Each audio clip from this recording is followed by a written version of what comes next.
यदि कोई व्यक्ति अलगाववाद या आतंकवाद का सहारा लेकर देश में तबाही का माहौल बनाता है, मैं उसे धर्म नहीं मिलता। चाहे वो पहलगाम में धर्म के नाम पर न जाने कितने मासूमों की हत्या कर दी है, ना तो वो धर्म है और ना ही उसके जवाब में चंडीगढ़ की किसी यूनिवर्सिटी में एक मुसलमान छात्र की हत्या कर दी जाए, वो धर्म है। हमने सुना है कि आपने संसद में प्रोटोकॉल तोड़कर किसी आईपीएस सर की चर्चा कही जाती थी कि जरूरत से ज्यादा अगर कोई पुलिस अधिकारी ईमानदार है तो उसे सवाई माधोपुर भेज दो। राम सिंह गुर्जर से डील करेगा तो थोड़ी ईमानदारी और पुलिसिंग का पता चलेगा। एमएन साहब शायद करौली एसपी थे और वो ईमानदार तो थे जी जी, तो उन्हें भी इसी शायद मंशा के साथ सवाई माधोपुर भेजा गया था कि राम सिंह गुर्जर से मुलाकात होगी।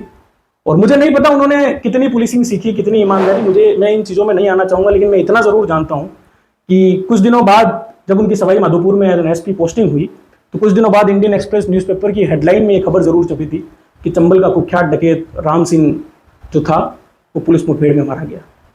जिस जमाने में सोशल मीडिया नहीं हुआ करता था, उस जमाने में 40,000 की भीड़ उसकी लाश देखने आई थी। आप सोचिए उस डकैत का कितना बड़ा रोल रहा होगा वहां की व्यवस्था को बिगाड़ने में। तो ऐसा युवा नेता के रूप में आपका भविष्य के क्या लक्ष्य हैं? एक नौजवान लड़की जिनका नाम साध्वी ऋतंबरा होता है, मेरे सामने से कहते हुए निकल जाती है कि हर कंकड़ कंकड़ में शंकर, हर सांस सांस में गीता हो, जीवन की धड़कन रामायण और पग में पावन पुनीता हो, राम नहीं हो सांसों में, सांसों का गठ रीता है, नर नाहर श्री पुरुषोत्तम का हम मंदिर भव्य बनाएंगे, सौगंध राम की खाते हैं हम मंदिर नहीं बनाएंगे। जाने से क्यों लश्करों की जंग में हथियार मांगा जाएगा, प्रेम के नाम पर अधिकार मांगा जाएगा, तुम कह रहे हो शांत रहकर काट लो ये जिंदगी, अंत में इस जिंदगी का सार।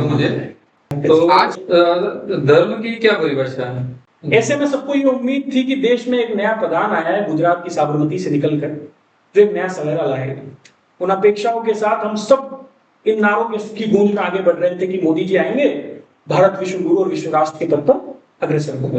आजकल वर्तमान सरकार पर यह आरोप लगते हैं कि वह धर्म की राजनीति कर रही है। एक ऐसा अच्छा है कि मुश्किल कोई आन पड़े तो डर जाने से क्या होगा, जीने की तरकीब निकालो मर जाने से क्या हो जाए।